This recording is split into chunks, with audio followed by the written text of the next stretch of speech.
Welcome back, everyone. Friday Talk here. This is my epoch. So today is going to be more of a personal opinion piece for those of you that are kind of curious about how I think and certain things like that.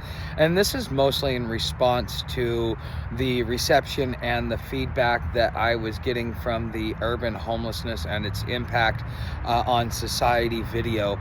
See, when I was growing up, I was probably about 12 years old. My grandfather, which is my dad's dad, he retired from the Army after 23 years as an E9. He was offered E10, which is Sergeant Major of the Army, but he turned it down because he didn't want to do another 10 years in the Army. He was one of those great recruiters. He used to go into offices and fix their recruiting woes. He helped rewrite some of the recruiting manuals.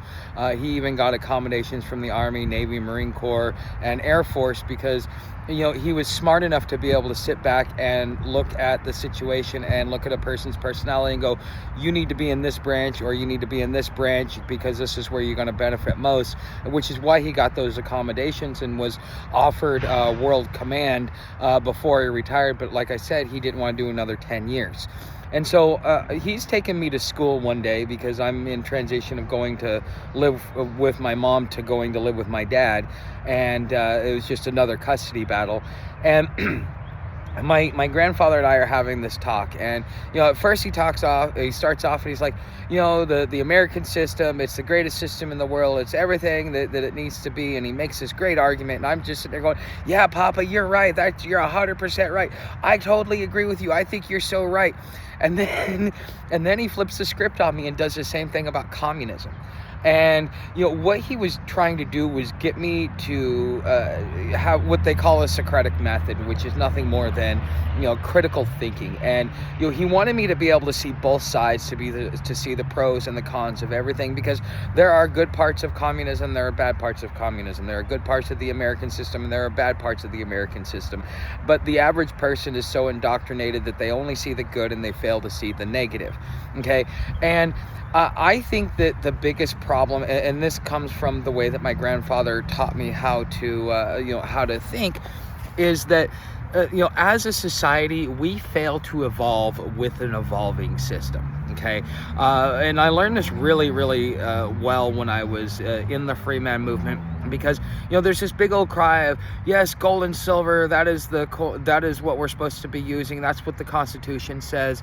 But another thing that my grandfather was, after he retired from the Army and went to work at the post office, he became a union rep because he knew the codes and bylaws like the back of his hand, and he used to hold management to their feet to the fire, because he's like, this is what the rules are, and I'm going to make you abide by the rules. When you stop abiding by the rules, then I'm going to call you out on it.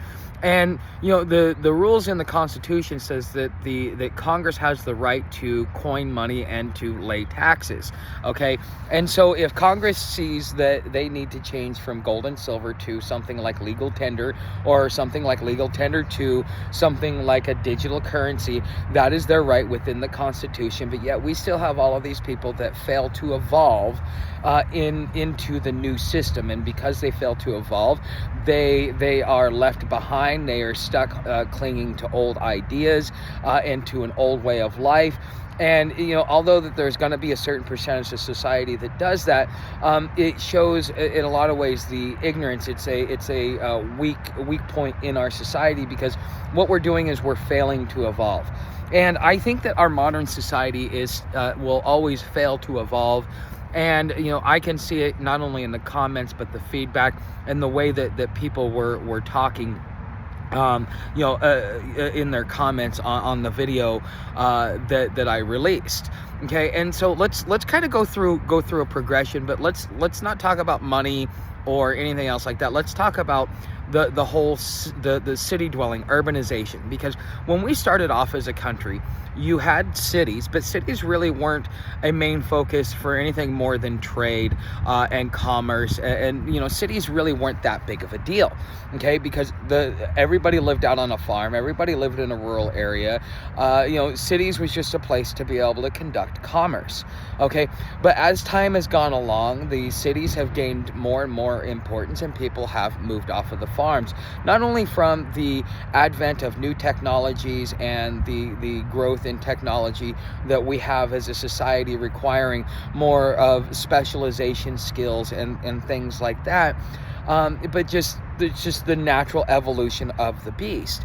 And so we as a society back then, if you didn't own a home, it was okay, because you could go sleep out in the woods, and come into town whenever you wanted.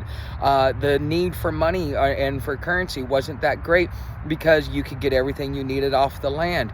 But then as we've commercialized everything, we have corporations and businesses that restrict our access to be able to grow our own food and remain self-sufficient.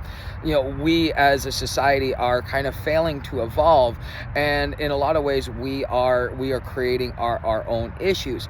And so now that we're into the full-fledged urbanization, I think something around 60 to 80% of the population lives in the urban environment, versus what the opposite was 150, 200 years ago. Okay, and so with that change requires a whole evolution on not only how we conduct commerce, but how we run our society. And home ownership wasn't a big thing 150, 200 years ago, because there was plenty of open land. They would just open up new land and they'd say, okay, go homestead it. You stay on it for this long. You pay the taxes. You improve the land. You stake out your property, and you build your own home, until finally one day, we as we started becoming more of an urbanized society, you didn't finance your house, you paid for it cash, or you bought the land and you built your house. My mom's dad bought his land, and it took him I think like a year and a half of building his house, and he paid for it on his credit cards and paid his credit cards off every month. But that, he also owned 5 businesses, and he had the financial means to be able to do that. Okay. So, back then, even 50 years ago, even in the 1980s, a house was like $18,000. Now, fast forward 45 years, and you're looking at houses that aren't under $150,000, and even 10 years ago you could find a house for $60,000. Okay, and so now home ownership has gotten to a point to where only a select few people can actually own a home. Okay, but the thing is we're still kind of living on that archaic system in a lot of ways. Okay, so as we become more of an urban population, we have to really rethink housing and things like that in a completely different way, because our ancestors never had to worry about a roof over their head, because they could go out into the woods and build themselves a little shelter if they wanted to, or they could get on their horse and just kind of roam the woods. They could hunt whenever they wanted. They didn't need a license, they didn't need a permit, they didn't need any of that stuff. But as our population grows and we get more urbanized, things have got to change. And so when I'm talking about the way that the housing market is, and kind of how it's creating homelessness, and because the thing is when you rent, it gives a completely different mentality. Renters do not take care of it because it's not theirs, and so therefore the owner has to charge you a little bit higher rent so that they can cover the cost of the repairs, so on and so forth. Now, but it is what it is, and we can really get into that. But I really kind of want to get into the evolution of what I think society should be moving towards, and where we should be already. Because if you are going to create an environment where everybody has to be urbanized, just like our ancestors, we have the right to live as well, which means, since we can't go out into the woods, I mean, I'm staying in a place right now, and if they come and run me off, there's nothing I can do about it. But 100 years ago, nobody would come run me off, because it was my right as an American. I could live however I chose. Okay, but now we expect people to be in a dwelling and pay bills and become a debt slave. Okay, so what does that mean for housing moving forward? What that really means is that at a certain point, just like you were guaranteed the right to life, liberty, and the pursuit of happenstance, or as in FDR's second Bill of Rights, which is where we get our health care, our unemployment insurance, our Medicare, our Medicaid, and I forget what the fifth one is. Public utilities, I believe. As society evolves, we have to change not only our viewpoint, but kind of how we conduct ourselves. So at a certain point, you have to be able to either make something to where it's affordable and guaranteed to be affordable, or you have to just kind of say, okay, these are your rights. So in the modern era, you should have the right to a roof over your head, water and electricity. Okay, you should, and now because of how everything's so digital, I mean, internet should be included in that as well. And I know a lot of you are going to say, "You're a communist." No. This is how our society is evolving. We as a society for thousands and millions of years have worked towards creating that utopian society where, we have everything that we need, and you have all of these guarantees so that man can live a fulfilling life in pursuit of his dreams and his aspirations. Okay. And so that means in our modern times that we need to guarantee some form of housing because it's considered a health hazard, for me to live out here in the woods. Well, then, the government, in a lot of ways, not even government, just society. It has nothing to do with government, because we are the government. And when we fail to realize that is when the tail starts wagging the dog.